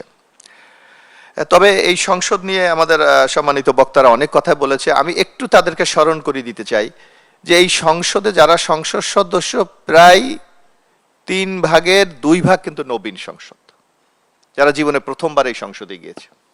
সুতরাং তাদের অভিজ্ঞতা, এবং যে কথাটি শহীদ ভাই বলেছে যে সবাই কিন্তু রাজনীতির মাঠের লোক, সংসদের রীতিনীতি এবং ভাষা একটু পোক্ত করতে একটু সময় হয়তো লাগবে, এই বাস্তবতাকে কিন্তু আমাদের একটু মেনে নিতে হবে। তারপরও আমাদের দলের পক্ষ থেকে আমাদের যিনি সংসদ নেতা মাননীয় প্রধানমন্ত্রী তারেক রহমান কিন্তু তার উদ্বোধনী ভাষণে বলেছিলেন যে আমরা একটা কার্যকরী সংসদ দেখতে চাই। অতীতে যা কিছু হয়েছে তা থেকে বেরিয়ে আমরা জনগণের প্রত্যাশা পূরণ করতে চাই। আমার মনে হয় প্রথম দিনে যে সংসদটি হয়েছিল বিএনপি সেই নীতিকে সামনে রেখেই কিন্তু সংসদটা ওই দিন পরিচালনা করেছে, যার জন্য আপনি দেখবেন বিরোধী দল ওয়ার্কআউট হওয়ার পরও কিন্তু আমরা কোনো বক্তব্য দেইনি, আমাদের পক্ষ থেকে কোনো বক্তব্য দেওয়া হয় নাই। আমরা চেয়েছি সংসদটা কার্যকরী হোক, এটা হলো আমাদের মূল লক্ষ্য। আর আরেকটা চ্যালেঞ্জ আছে, আপনি দেখবেন যে জনগণ বহু প্রত্যাশাকে কেন্দ্র করে কিন্তু এই সংসদের নির্বাচিত করেছে, এবং বিশেষ করে বিএনপির জন্য আরো চ্যালেঞ্জ যে বিএনপি আগামী দিনে জনগণকে সুনির্দিষ্ট কিছু কমিটমেন্ট করেছে, যেটা 31 দফা, তারপর ঐক্যমত কমিশনেরও বেশ কিছু বিষয় বিএনপি একমত হয়েছে। সুতরাং এগুলিকে বাস্তবায়ন করা কিন্তু বিএনপির জন্য বিরাট একটা চ্যালেঞ্জ বলে আমরা মনে করি। আরেকটি ব্যাপার আপনি লক্ষ্য করবেন, দেশেরও কিন্তু আর্থসামাজিক অবস্থার মধ্যেও কিন্তু আমরা নানা সংকটের মধ্যে দিয়ে যাচ্ছি। আমাদের অর্থনৈতিক অবস্থা খারাপ, আমাদের আইন শৃঙ্খলার অবস্থা খারাপ, আমাদের আগামী দিনে দেশটাকে এগিয়ে নিয়ে যাওয়ার জন্য যে পরিকল্পনা, সেই ক্ষেত্রেও নানা সংকট আমাদের রয়েছে। আর এর মধ্যে মধ্যপ্রাচ্যের কিন্তু এই যুদ্ধ আমাদেরকে কিন্তু একটা আশঙ্কার মধ্যে ফেলে দিয়েছে। সুতরাং বিএনপিকে অত্যন্ত দায়িত্বশীলতার সাথে কিন্তু সংসদটাকে পরিচালনা করতে হবে, রাষ্ট্রটাকে পরিচালনা করতে হবে। সেক্ষেত্রে আমরা আমাদের সংসদ নেতা জনাব তারেক রহমান কিন্তু স্পষ্ট বলেছে আমরা সবার সহযোগিতা চাই। আর যারা এই জুলাই গণ অভ্যুত্থানে প্রায় 2000 লোক আত্মত্যাগ করেছে, জীবন দিয়েছে, তাদের সেই আত্মত্যাগকে আগামী দিনে আমরা একটা ইতিবাচক ভাবে আমরা ব্যবহার করে বাংলাদেশটাকে এগিয়ে নিয়ে যেতে চাই। এখন কিছু কিছু প্রশ্ন উত্থাপিত হয়েছে, যেমন আপনারা দেখবেন এখানে মনে হয় কাভি ভাই বলেছে যে শোক প্রস্তাবের বিষয়। আমরা কিন্তু আমরা সংসদের পক্ষ থেকে একটা শোক প্রস্তাব কিন্তু উত্থাপন করা হয়েছে, কিন্তু আপনি দেখবেন যে কিছু কিছু নাম কিন্তু বিরোধী পক্ষ থেকে বলা হয়েছে যে এগুলিকে ওমিট করা হয়েছে, এগুলি বাদ দেওয়া হয়েছে, সুতরাং অন্তর্ভুক্ত করা হোক। এবং সেইটা তারা সেই নামগুলি প্রস্তাব করার পর স্পিকার সেইটাকে অন্তর্ভুক্ত করার জন্য বলেছে। এখানে কিন্তু দল হিসেবে বিএনপির কোনো লাইবিলিটি আছে বলে আমরা কিন্তু মনে করি না। আর আরেকটি জিনিস আপনি মনে রাখতে হবে যে আমরা যেই আদর্শে বিশ্বাস করি যে আমরা বিএনপি একটি মুক্তিযুদ্ধের সপক্ষের দল, কিন্তু আপনি দেখবেন এই সংসদে যাদেরকে আমরা মুক্তিযুদ্ধের বিরুদ্ধ শক্তি বলি, তারা কিন্তু বিরোধী দলের আসনে বসে আছে।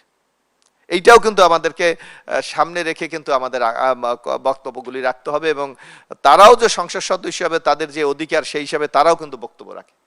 এইটাও কিন্তু আমাদের খেয়াল করে কিন্তু এগিয়ে যেতে। সুতরাং এখানে একটা জটিল সমীকরণ কিন্তু আছে, এটাকে অস্বীকার করার কোনো পদ্ধতি নাই। তবে আমরা বিশ্বাস করি যে সংসদটাকে আমরা কার্যকরী করতে চাই, এবং যার জন্য দেখবেন এখানে সবাই বলেছে যে প্রথম দিনে ওয়াকআউটের আগ পর্যন্ত কিন্তু সব কিছু নিয়ম মেনেই কিন্তু আমরা করা হয়েছে, যে সভাপতি নির্ধারণ, স্পিকার ডেপুটি স্পিকার নির্ধারণ, যে অর্ডিন্যান্সগুলিকে উত্থাপন, এগুলির ক্ষেত্রে আমার মনে কোনো ব্যত্যয় হয়েছে বলে আমরা মনে করি না। তবে এই সংসদটা নতুন, অনেক সদস্য আছে, এদেরকে শিখতে হবে, আমাদেরকে বুঝতে, যেমন আমি নিজেও কিন্তু প্রথমবারের মতো এই সংসদে নির্বাচিত হয়েছি।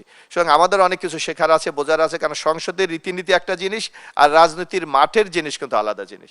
এবং আমার যে কথাটা বলা হয়েছে যে ওখানে যারা স্লোগান দিয়েছে এরা কিন্তু তরুণ, এরা আমার মনে হয় সংসদের অভিজ্ঞতা এদের নাই, এবং এই রীতিনীতির ব্যাপারেও তাদের কিন্তু সে অভিজ্ঞতাটুকু নাই। সুতরাং আমার মনে হয় যে একটু আমরা সবাই যদি দায়িত্বশীল ভূমিকা পালন করি, এবং যদি আমাদের যেই কমিটমেন্টগুলি জাতির কাছে আছে সেইগুলিকে যদি আমরা ধারণ করতে পারি, আমার মনে আগামী দিনে একটি কার্যকর সংসদ যেমন হবে তেমনি আমাদের প্রত্যাশা পূরণ হবে। আরেকটি জিনিস এখানে বলা হচ্ছে যে এই যে ইন্টেরিয়াম গভর্নমেন্টের সময় অনেক কিছু অর্ডিন্যান্স পাস করা হয়েছে। এখানে দেখেন ওই দিন 133টা অর্ডিন্যান্স কিন্তু সংসদে উত্থাপন করা হয়েছে। এগুলি যাচাই বাছাই কমিটিতে যাবে, এবং আমাদের বক্তারা যেভাবে বলেছে যেগুলি প্রয়োজন নাই নিশ্চয়ই সেগুলি বাদ যাবে, আর যেগুলি জাতির জন্য প্রয়োজন সেগুলিকে আইনে পরিণত করতে হবে। এই ক্ষেত্রে বিএনপি কিন্তু কমিটেড জাতির কাছে যে আমরা আগামী দিনে একটি গণতান্ত্রিক বাংলাদেশ তৈরি করার জন্য, জবাবদিহি বাংলাদেশ তৈরি করার জন্য, এবং জনগণের ম্যান্ডেট নিয়ে আমরা যেই যাত্রাটা শুরু করেছি সেই জনগণকে সামনে রেখে ইনশাল্লাহ আগামী দিনে আমাদের কার্যক্রম পরিচালিত হবে। এই বিষয়ে নিশ্চয়ই আমরা আবার কথা বলবো। আমি একটু বিরতি থেকে ফিরে এসে আলোচনায় ফিরতে চাই। প্রিয় দর্শক, স্বপ্ন ধরা নিবেদিত দেশ সংলাপ পাওয়ার্ড বাই স্বপ্নের অনুষ্ঠানে নিচ্ছে একটি ছোট্ট বিরতি, ফিরছি একটু পর, সঙ্গেই থাকুন।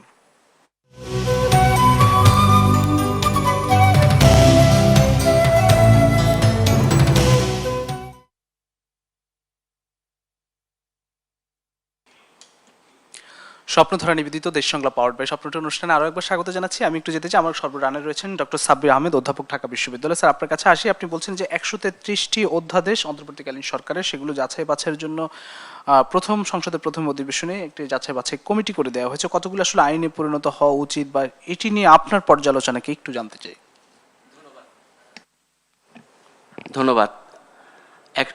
আমরা জানি যে অধ্যাদেশ সম্পর্কে আমরা সবাই জানি যে এটা কি, এটাও এক ধরনের আইন, কিন্তু এটা সংসদে গিয়ে চূড়ান্ত আইনে পরিণতি লাভ করেছে, এটা আমরা জানি আর কি। তো এই 133টা অধ্যাদেশের মধ্যে সবগুলোই মানে আমরা পূর্ব অভিজ্ঞতাতেও দেখেছি আমরা বিশ্বাস করি এই স্বপ্নগুলিতেই তৈরি হবে স্বপ্নের বাংলাদেশ। স্বপ্নধারা, ধরনীর বুকে স্বপ্নের ঠিকানা। যে 2007-08-এর পরেও মানে 2009-ও ওই সংসদেও এইভাবেই অধ্যাদেশগুলো এসছে, সংসদে উত্থাপন হয়েছে। তারপরে পর্যায়ক্রমে ওই অধ্যাদেশগুলো যাচাই বাছাই করে সেগুলো আইনে পরিণত হয়েছে। কিছু কিছু অধ্যাদেশ কিন্তু বাতিল হয়েছে, এটাই রীতিসিদ্ধ আর কি।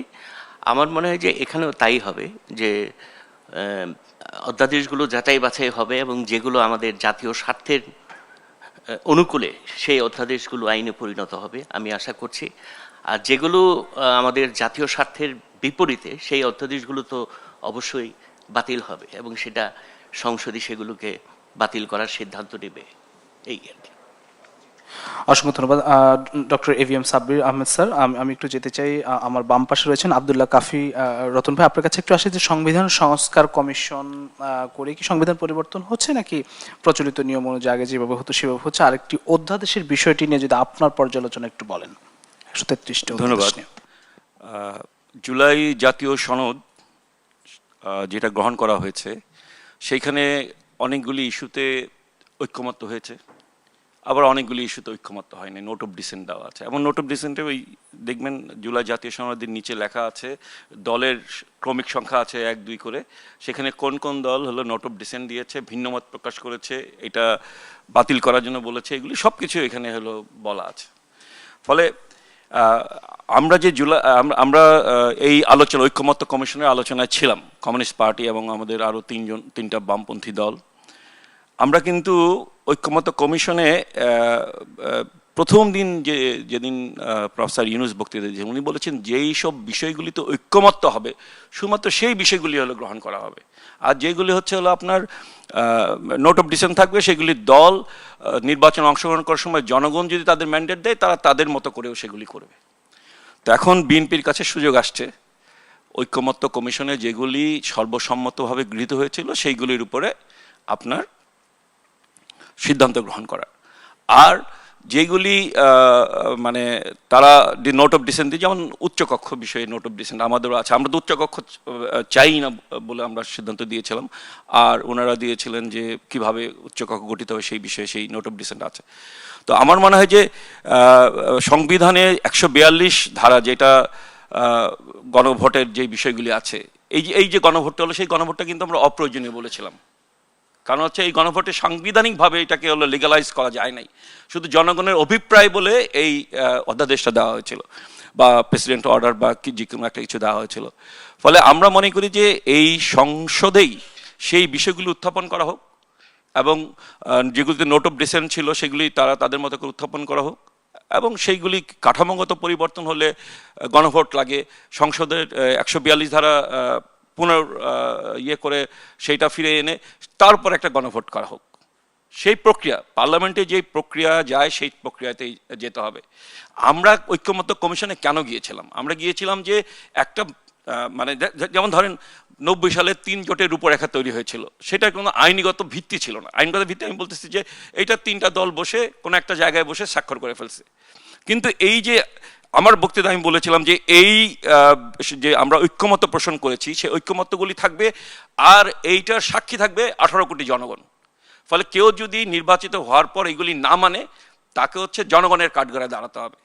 তো আমি বিএনপি জয়লাভ করেছে এবং 2/3 মেজরিটি তার কাছে আছে, অন্যের কাছে তাকে যাইতে হবে না সংবিধান পরিবর্তন করার জন্য। ফলে যেই বিষয়গুলি জনগণের দীর্ঘ আকাঙ্ক্ষা, সেই বিষয়গুলি সংবিধানে গৃহীত হবে, এবং অবশ্যই যদি উচ্চকক্ষ করা হয় তাহলে সেই যারা সংসদে আছে, সংসদের বাইরে আছে, এখানে একটা কথা কিন্তু আমি, সবাই বলছেন সংসদ হবে সমস্ত কিছু কেন্দ্রবিন্দু, সমস্ত কিছু কেন্দ্রবিন্দু কি হবে ঠিকই, কিন্তু যারা সংসদের বাইরে আছে, সমাজের অনেক মানুষই সংসদের বাইরে আছে, আপনার যারা প্রান্তিক জনগোষ্ঠী প্রায় 6 কোটি মানুষ, তাদের তো কোনো একজনও সাংসদ তাদের নাই, তো তারা কি করবে, তারা কিভাবে তাদের বলবে? এইটা মানে বিএনপি যখন বিরোধী দলে ছিল তখন তারা সংসদও ছিল, রাজপথেও ছিল। হ্যাঁ, আমরা বলতে চাই, কমিউনিস্ট পার্টির পক্ষে বলতে চাই, আপনার সংসদে জনগণের জন্য কাজ করেন, আমাদের সমর্থন দিব। যেমন আমরা বিএনপি এসে 10,000 টাকা মওকুফ করে দিয়েছে কৃষকদের, উই অ্যাপ্রিসিয়েটেড ইট।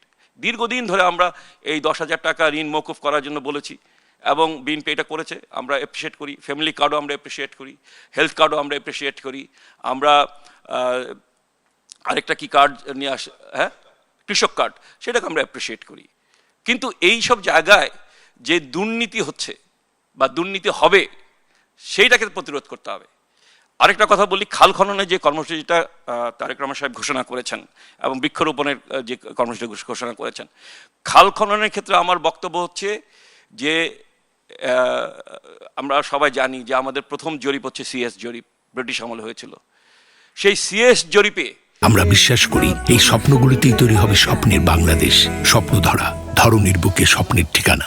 যেখানে খাল, নদী, জলাশয় আছে সেগুলি চিহ্নিত করতে হবে এবং এইগুলি যারা অবৈধ দখল করে আছে তাদেরকে উচ্ছেদ করতে হবে। উচ্ছেদ করতে না পারলে জনগণের সামনে এটা উন্মোচিত করতে হবে কারা খাল, নদী এবং জলাশয় দখল করে আছে।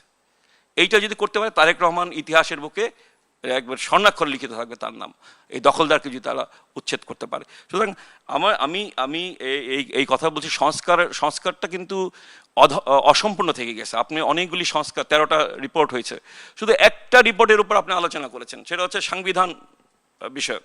কিন্তু অন্যান্য যে রিপোর্ট, মানুষের জীবন মানের পরিবর্তন যে রিপোর্টগুলি ছিল, নারীদের উপরে, শ্রমিকের উপরে, স্বাস্থ্যের উপরে, সেইগুলি তো আপনি কিছু করেন নাই। ওই সংস্কার রিপোর্টগুলি আপনি দেখেন, সেই সংস্কার রিপোর্ট থেকেও আপনি গ্রহণ করেন, করে সংসদে সেগুলি নিয়ে আলোচনা করেন। আমাদের মূল কথা কি? আমাদের মূল কথা হচ্ছে আমাদের স্বাধীনতার পর থেকে আমাদের মাথাপিছু আয় অনেক বেড়েছে, প্রায় $3,000 এখন। কিন্তু এই মাথাপিছু আয় বাড়ানোর জন্য যারা অবদান রেখেছে, কৃষক, শ্রমিক, ক্ষেতমজুর, প্রবাসী মানুষ, তারপরে হচ্ছে হলো আপনার আরও যারা মেহনতি মানুষ, তাদের ভাগ্যের তো পরিবর্তন আপনাকে করতে হবে, তাদের যে এই অবস্থার পরিবর্তন করতে হবে। শুধু সংবিধানে দুই টার্মের বেশি প্রধানমন্ত্রী থাকতে পারবে না, 2 টার্মের বেশি হলো দলীয় প্রধানমন্ত্রী একসঙ্গে থাকতে পারবে না, এইগুলি দিয়ে মানুষের পেট ভরবে না ভাই। মানুষের জন্য দরকার তার যাতে জীবন মানের পরিবর্তন ঘটে। সেই জীবন মানের পরিবর্তন ঘটানোর জন্য সংস্কার যে কর্মসূচি, সেই কর্মসূচি আপনার পাশ করাইতে হবে।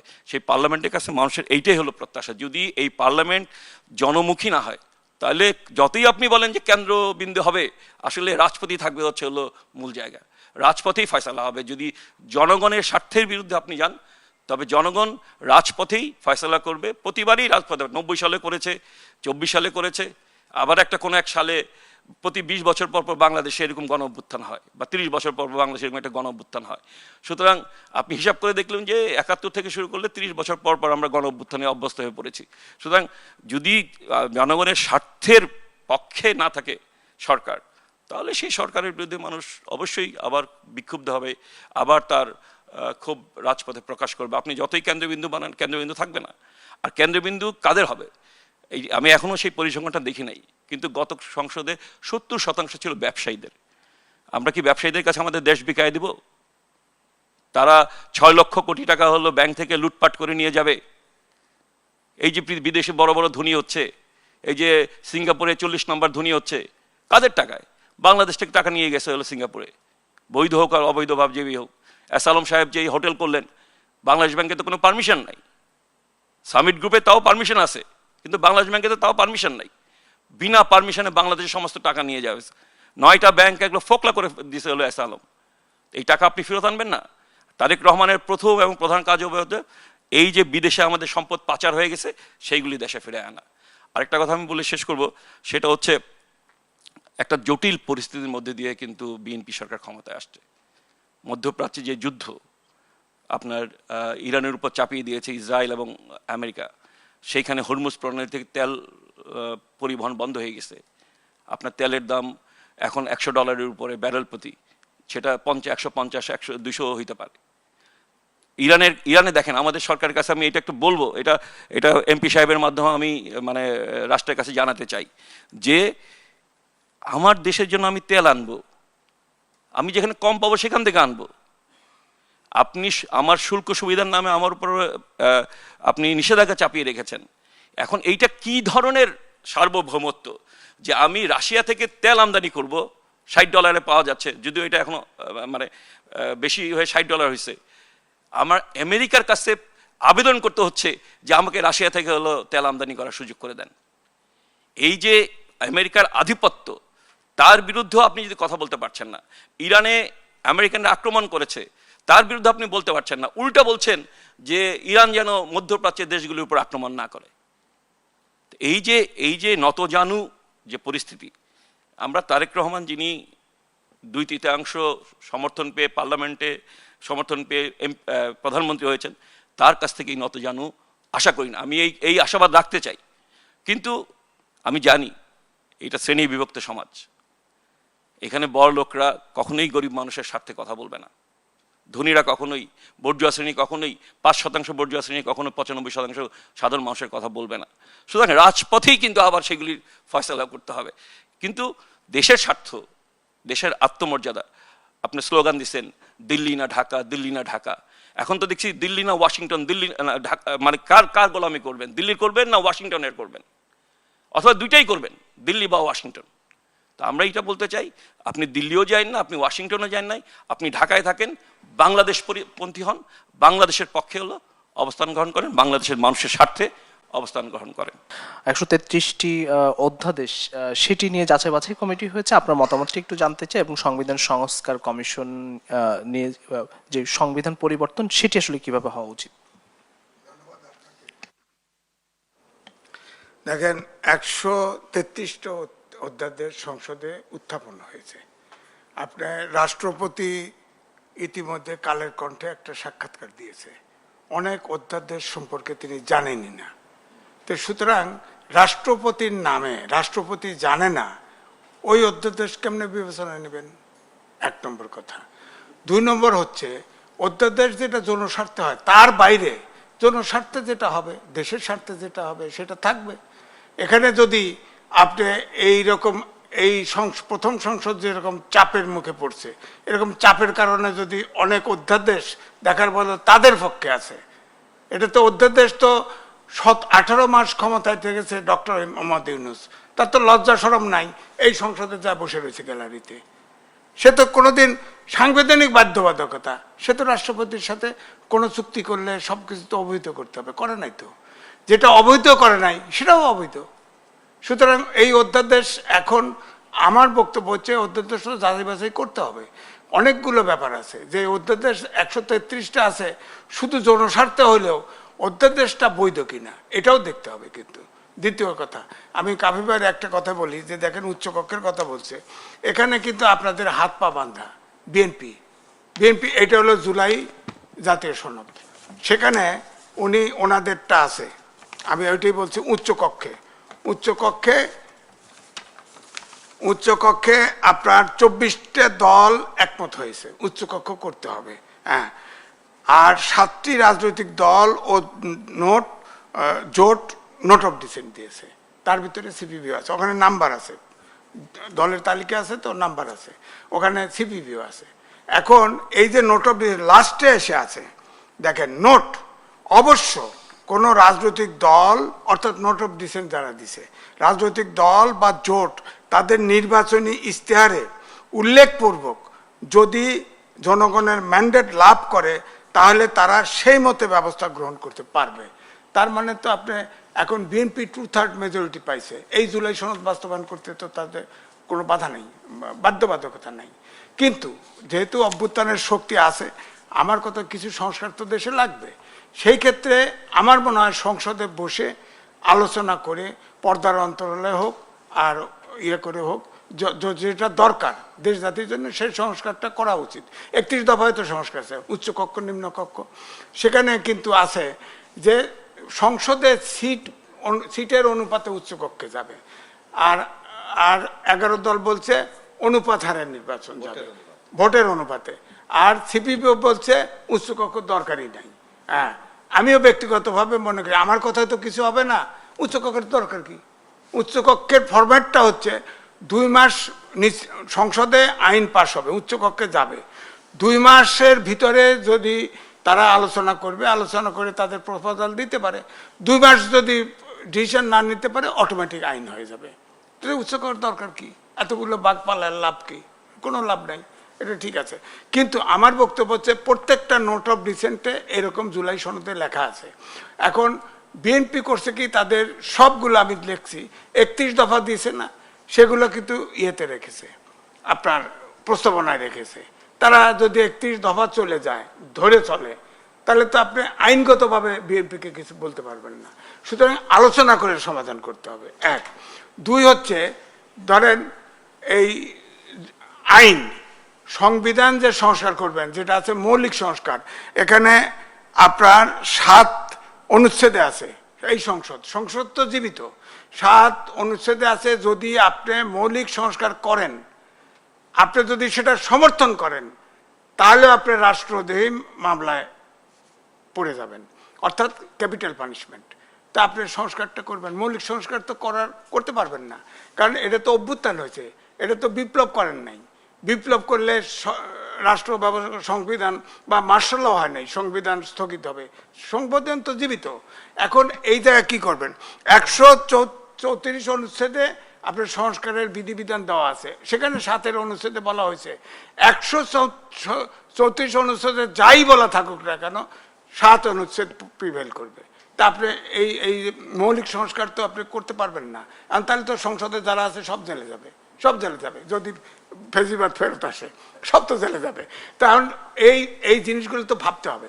আমার বক্তব্য হচ্ছে, আইন যেহেতু সংবিধান জীবিত, সংবিধান আছে, সংবিধান অনুযায়ী চলছেন, সংবিধানে মৌলিক সংস্কারের বাইরে যে সবগুলি আছে, যেমন ধরেন আপনার বিচার বিভাগ আলাদা হওয়া, এটা তো এই মৌলিক সংস্কারের ভিতরে পড়ছে না, অলরেডি হয়েও গেছে, সচিবালয় হয়েও গেছে।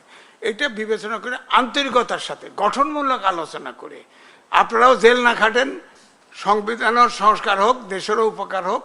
আমার বলা বক্তব্য হচ্ছে, অভ্যুত্থানের শক্তি সব সংসদে গেছে, তারা আলাপ আলোচনা করে, গঠনমূলক আলোচনা করে, এইভাবে প্লাকার্ড গাদ্দার করবেন, এই কথা সমাধান হবে না। আর খালি কিছু হলে মাঠের ইস্যু খালি মাঠে নিয়ে যাবেন, তাতেও সমাধান হবে না। পর্দার অন্তরালে হ্যাঁ মাঠে থাকবেন, সমস্যা নাই, কিন্তু যৌক্তিকটা থাকবেন। এখন রাষ্ট্রপতিকে বলবেন যে গ্রেপ্তার করেন, এটা তো সম্পূর্ণ অযৌক্তিক, পারবেন না তো, ক্ষমতা না। আসবো আপনার কাছে, আমরা বিরোধী থেকে ফিরে এসে আবার আপনার কাছে আসবো। আমি একটু যেতে চাই জনাব আবু আলম শহীদ খান, আপনার কাছে আসি যে সংবিধান সংস্কার পরিষদ নিয়ে 2 মেরুতে সরকার এবং বিরোধী জোট, এক পক্ষ শপথ নিয়ে বলছেন যে অসাংবিধানিক তারা শপথ নিয়েছেন। এই বিষয়ে একটু মন্তব্য জানতে চাই। একই সঙ্গে 133টি অধ্যাদেশ নিয়ে যদি আপনি কিছু বলতে চান, যেটি যাচাই বাছাই কমিটিতে দেওয়া হয়েছে, সংক্ষেপে যদি বলেন। 133টি যে অধ্যাদেশ, সেই অধ্যাদেশগুলো তো যাচাই বাছাই করতে হবে স্বাভাবিক কারণেই। কারণ এই অধ্যাদেশ যখন জারি হয় তখন সংসদ ছিল না। নর্মালি আমাদের দেশে আইন প্রণয়নের অধিকারটা হচ্ছে সংসদ, নির্বাচিত সংসদের।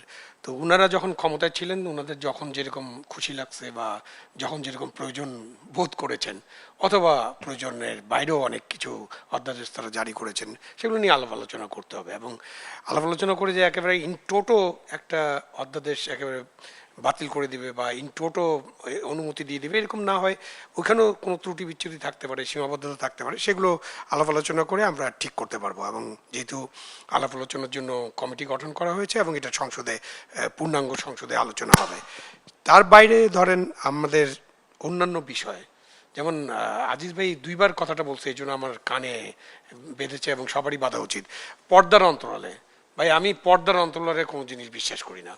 নাথিং টু বি ডান পর্দার অন্তরালে। পর্দার অন্তরালে হলে তখন কিন্তু আজিজ ভাই আবার আসবে, আসে বলে ও এইসব তো আপনারা পর্দার অন্তরালে করছেন, জনগণ জানে না। সুতরাং যা হবে সংসদে আপনি মুখামুখি আলোচনা হোক, আলাপ আলোচনার ভিত্তিতে যেটা সম্ভব এবং জনগণও জানতে পারবে, তাই না আজিজ ভাই? তখন জানতে পারলে আপনারা পর্দার অন্তরালের দরকার নেই।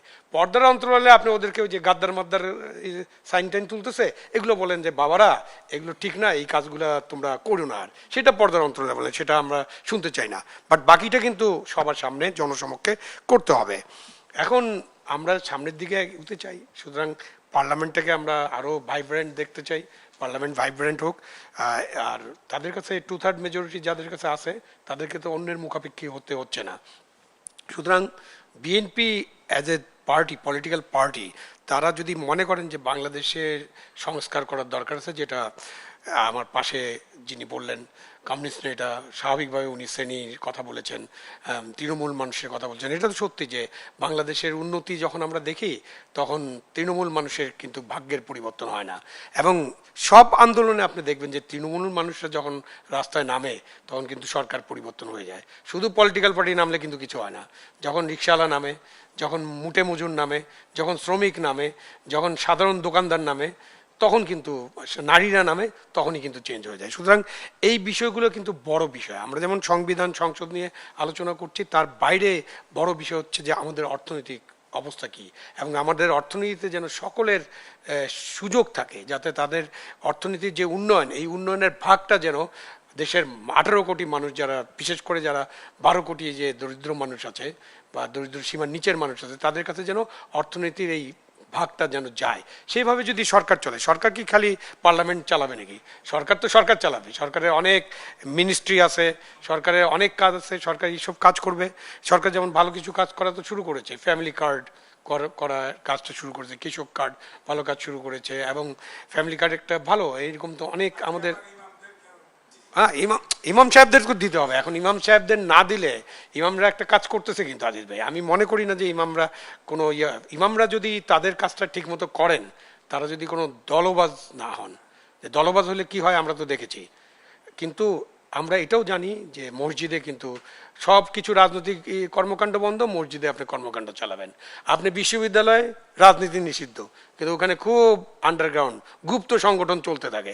এই জায়গাগুলো কিন্তু দেখতে হবে, এটা সরকারের একটা বড় দায়িত্ব যে সব জায়গাগুলো দেখতে হবে। সেই জন্য আমিও বললাম যে পর্দার অন্তরালে কিছু হোক, এটা আমরা সমর্থন করব না। যা কিছু করবেন আপনি সামনাসামনি থাকেন, আপনার কথা বলেন, গুপ্ত থাকেন না, লুঙ্গির তলায় বসবাস করেন না কারো।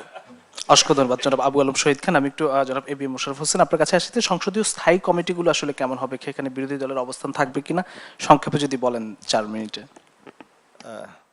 না, এখানে আমি একটু আলাপ আমি করতে চাই। ইতিমধ্যে সংস্কার নিয়ে কথা বলা হয়েছে। ইতিমধ্যে দেখেন যে আমরা কিন্তু ইতিমধ্যে সংস্কারের 30টি বিষয়ে ঐক্যমত হয়েছে, এগুলি আমরা বাস্তবায়ন করবই। কাভি ভাই তো নিশ্চয় ছিলেন, আর কিছু কিছু ব্যাপার আমাদের নোট অফ ডিসেন্ট আছে। তো সুতরাং 30টির ব্যাপারে কোনো দ্বিমত নাই। এর পাশাপাশি কিন্তু আমাদের রাষ্ট্র মেরামতের 31 দফা আছে।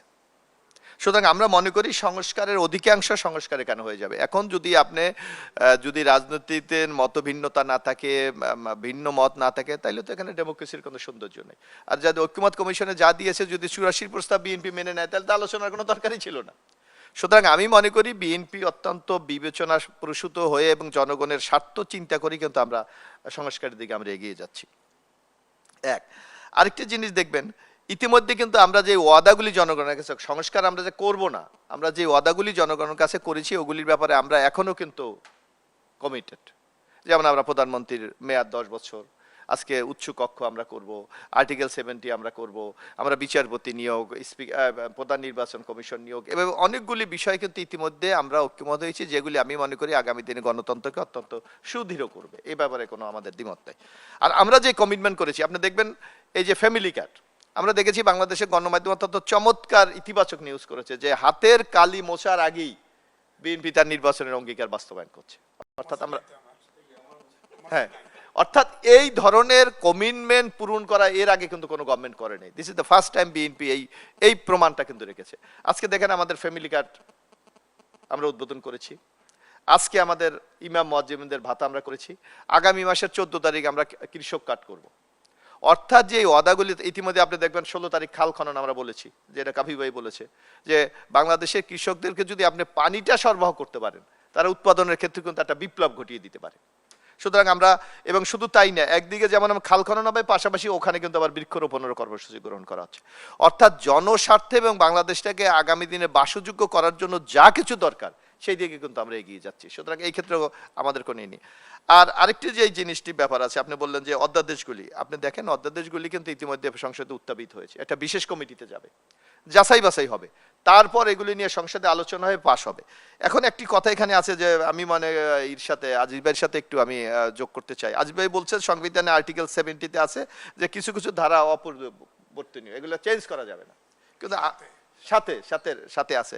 কিন্তু আমি মনে করি এটা তো অ্যামেন্ডমেন্ট করে এটা সংশোধন করা সম্ভব, কারণ সংসদ তো সার্বভৌম। আওয়ামী লীগ বরং যেটা করেছে, আওয়ামী লীগ গভর্নমেন্টের আমলে যে সংবিধান সংশোধন করে, এটাই তো একটা অবৈধ ব্যাপার। সংবিধান সংশোধন করা যাবে না, এটা কোন গণতান্ত্রিক রীতিতে আছে? আমি মনে করি এটা জনগণের উপর চাপিয়ে দিয়েছে।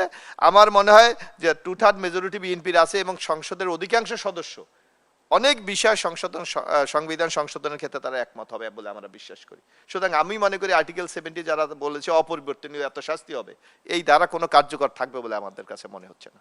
আমরা মনে করি সংসদের অধিকাংশ সদস্য যদি একমত হয়, অবশ্যই সংবিধান সংশোধন করা যাবে এবং এই সংবিধানকে আমি মনে করি আরো গণমুখী করা উচিত।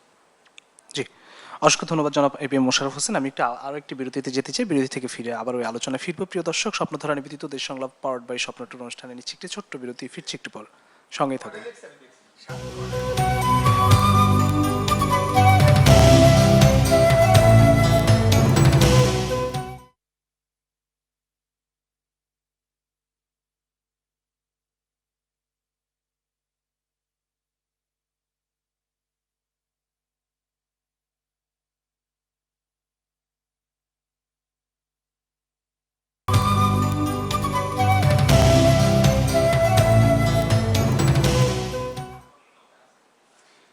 স্বপ্নধারা নিবেদিত দেশ সংলাপ পাওয়ার্ড বাই স্বপ্ন ট্যুর অনুষ্ঠানে আর একবার স্বাগত জানাচ্ছি। আমার সঙ্গে অতিথিরা আছেন। আমি একটু ডক্টর সাব্বির আহমেদ স্যার আপনার কাছে আবারও আসতে চাই, আবারও একটু আমরা কার্যকর সংসদ নিয়ে আলোচনা করতে চাই। কার্যকর সংসদ হওয়ার ক্ষেত্রে আসলে সরকার এবং বিরোধী দলের ভূমিকা কেমন হওয়া উচিত সেটি একটু বলবেন প্রথমে।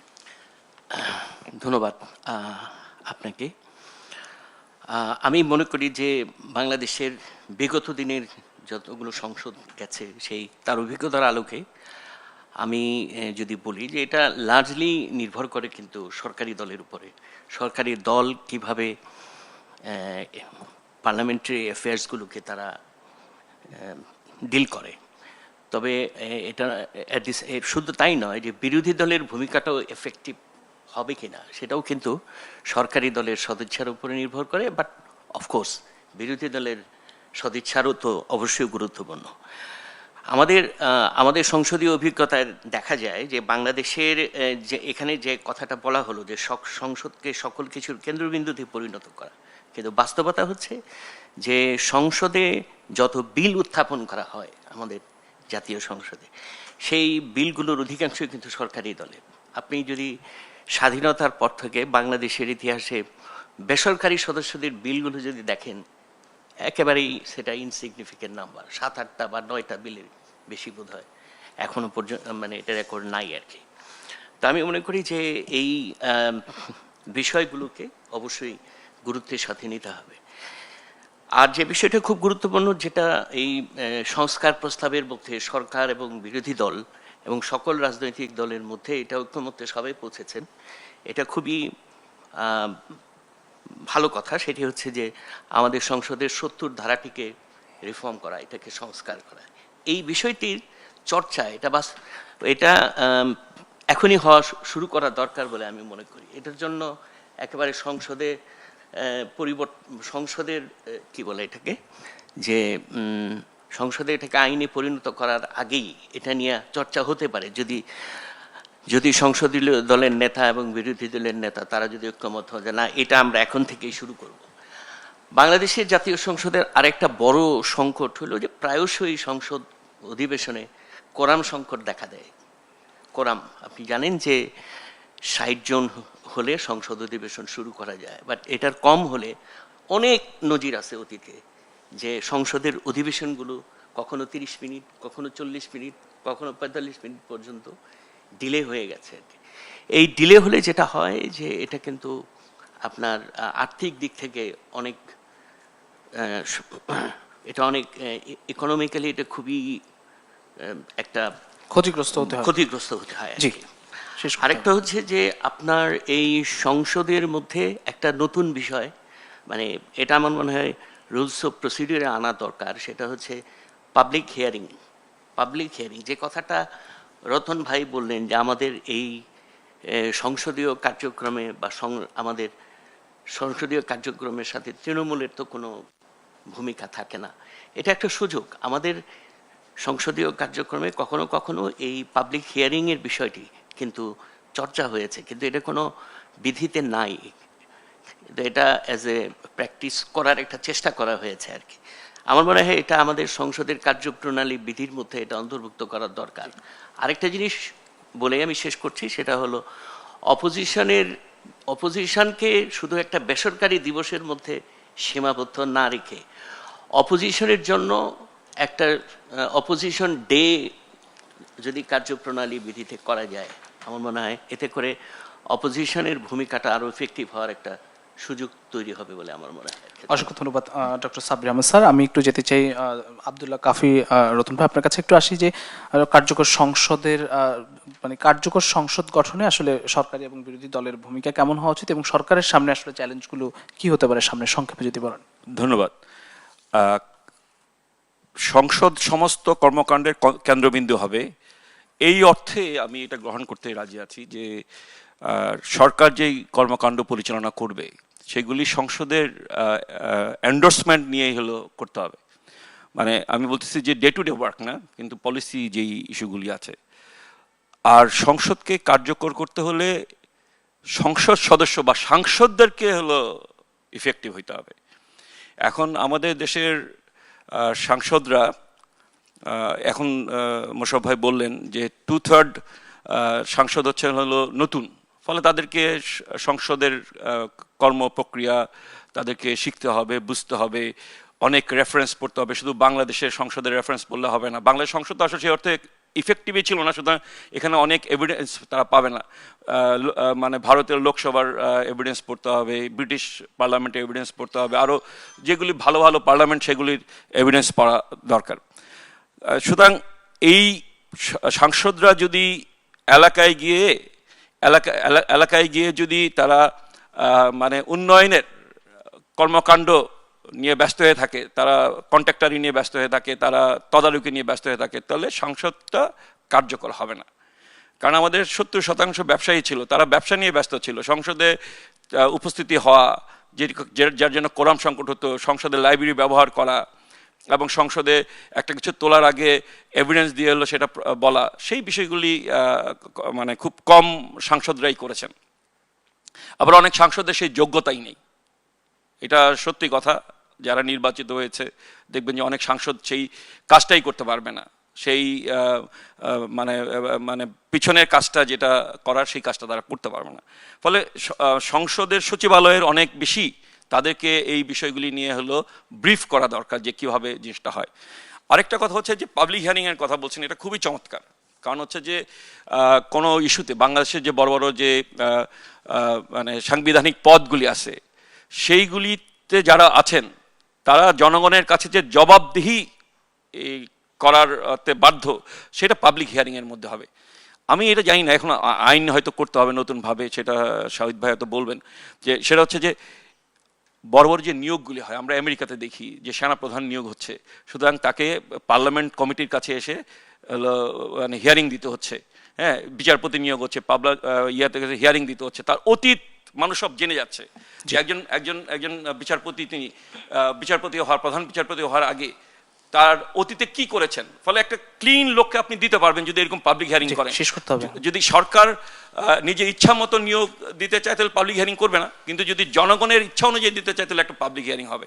ফলে সংসদকে কার্যকর করতে হলে, সংসদকে কেন্দ্রবিন্দু করতে হলে এই ধরনের গণমুখী যে কাজগুলি আছে, পৃথিবীর অন্য পার্লামেন্ট যেই দায়িত্বগুলি পালন করে, ব্রিটিশ পার্লামেন্ট, বিশেষ করে ব্রিটিশ পার্লামেন্টের কথা বলতে পারি, আমেরিকান যে ইয়ের কথা বলতে পারি, প্রতিনিধি সভার কথা বলতে পারি, সেই সব জায়গার মতো করে আপনি জিনিসগুলিকে বাছাই করতে পারেন। আরেকটা কথা আমি জাস্ট বলে, এই হয়তো পার্লামেন্ট হবে না, আগামীতে পার্লামেন্টে এইও আইন আনা উচিত যে কে ক্যান্ডিডেট হবে, that will be decided by ওই এলাকার পার্টি কমরেডদের মাধ্যমে, মানে প্রাইমারির মাধ্যমে নির্ধারিত হবে যে কে হচ্ছে সাংসদ হবে, তাহলে অসংখ্য টাকা ধন্যবাদ। পয়সার খেলা আর অসংখ্য থাকবে না, ধন্যবাদ বাণিজ্য থাকবে না। আব্দুল কাফির রতন। আমি একটু জনাব এম এ আজিজ আপনার কাছে আসতে চাই যে সংসদীয় স্থায়ী কমিটিগুলো এখনো তৈরি হয়নি, সেক্ষেত্রে আসলে কেমন হওয়া উচিত এবং বিরোধী দলের অবস্থান সেখানে থাকা উচিত কিনা আপনি যদি একটু সংক্ষেপে বলেন। না দেখেন, স্থায়ী কমিটি বরাবরই কিন্তু ইনএফেক্টিভ ছিল, কিন্তু অবশ্যই বিরোধী দলের প্রাধান্য স্থায়ী কমিটিতে থাকতে হবে যদি আপনি সরকারি দলের সাথে চেক অ্যান্ড ব্যালেন্স রাখতে চান। কারণ সব তো স্থায়ী কমিটিতে যাবে এবং খোলামেলা আলোচনা হবে, সেখান থেকে কোনো বিল বলেন, আইন বলেন, যা কিছু বলেন স্থায়ী কমিটিতে যাবে এবং সেখানে বিরোধী দলের অন্তত পক্ষে 50% আপনার সংসদীয় কমিটির বিরোধী দল থেকে হওয়া উচিত। এখন বিরোধী দল সমস্যাটা একটাই হচ্ছে, আমার কাছে মনে হয়েছে এবারের যে সংসদ, এই সংসদে একদম উত্তর মেরু আর দক্ষিণ মেরু। আপনি যদি একটা বিরোধী দল থেকে যদি স্থায়ী কমিটিতে দেন, যা দিবেন বিরোধিতা করবে। সুতরাং আমার কথা হলো যে একটা আগে সংসদের যে চর্চা, সংসদের যে গঠনমূলক সমালোচনা, অর্থাৎ সংসদ সদস্য যেমন মোশাররফ ভাই বললেন 70% নবীন, তাদেরকে আসলে আপ টু ডেট করতে হবে, ট্রেনিং দেওয়া হোক, ডিসকাশন করে হোক, যা করে হোক, সংসদ প্রাণবন্ধ হয়, গঠনমূলক আলোচনা হয়, ওই জায়গায় নিতে হবে। কারণ অভ্যুত্থানের শক্তি তারা পারবে না কেন, এবং এটা আসলে সময় লাগবে।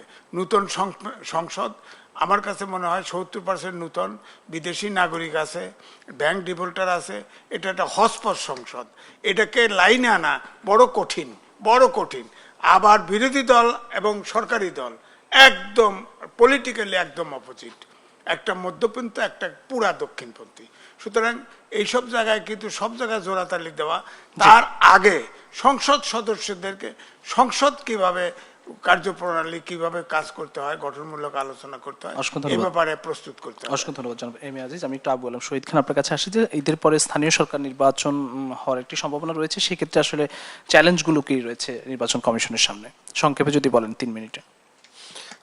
স্থানীয় সরকার নির্বাচন তো একটা প্রয়োজনীয় নির্বাচন, কেননা যেহেতু ওই অধ্যাদেশ বলে বাতিল করা হয়েছে এটাকে, এবং এই যে বাতিল করার বিষয়টা বোধহয় ঠিক মতো করা হয়নি, মানে যা করা হয়েছে ওটা ঠিক ছিল না।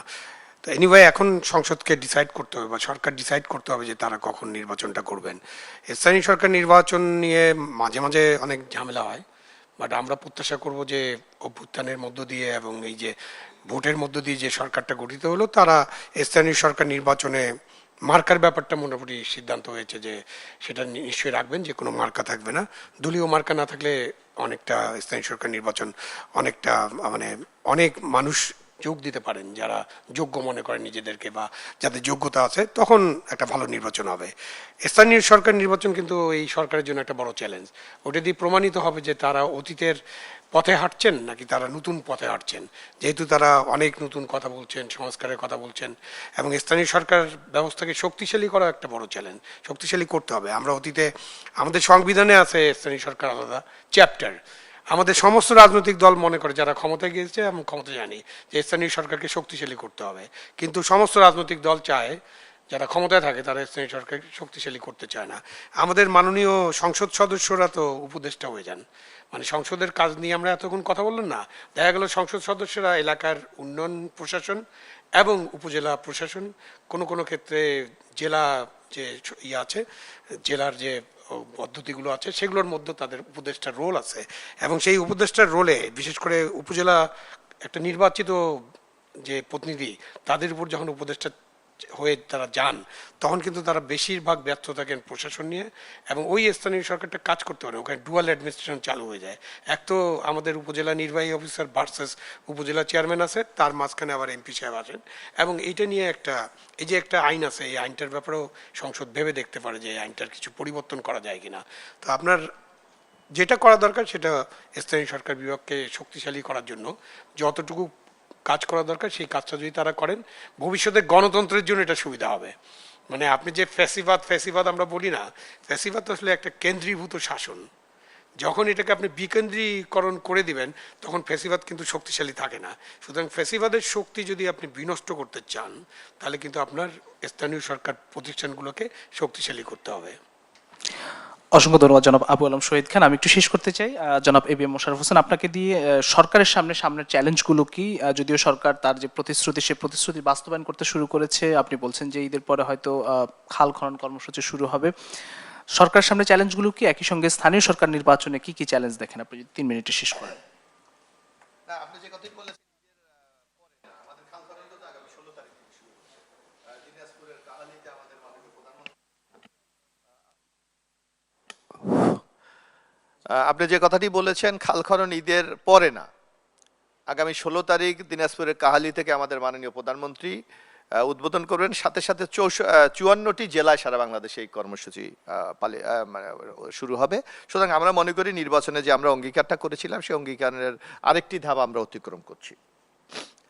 আর আরেকটি যে জিনিসটি আপনি বলেছেন যে এই সরকারের কাছে চ্যালেঞ্জ তো আছে, এটা তো সবার কাছে, যেমন অর্থনীতিটা বিরাট চ্যালেঞ্জ।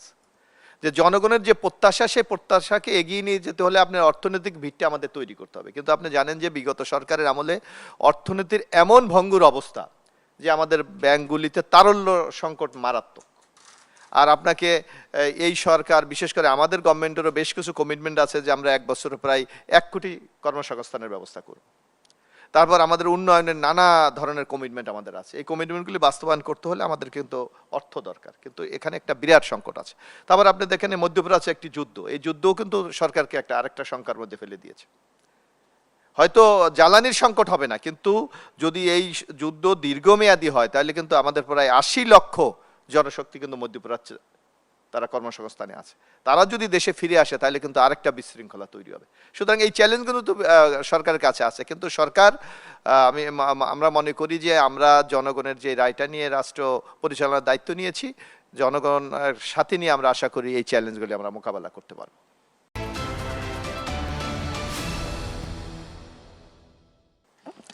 অসংখ্য ধন্যবাদ জনাব এবিএম মোশাররফ হোসেন। স্বপ্নধারা নিবেদিত দেশ সংলাপ পাওয়ার্ড বাই স্বপ্নধারা অনুষ্ঠান আজ এখানেই শেষ করছি। যে যেখান থেকে দেখলেন সবাইকে আবারও ধন্যবাদ জানাচ্ছি। সেই সঙ্গে আমাদের সম্মানিত অতিথি সবাইকে আরেকবার ধন্যবাদ জানিয়ে শেষ করছি আজকের অনুষ্ঠান। সবাই ভালো থাকবেন, সুস্থ থাকবেন। শুভ দুপুর।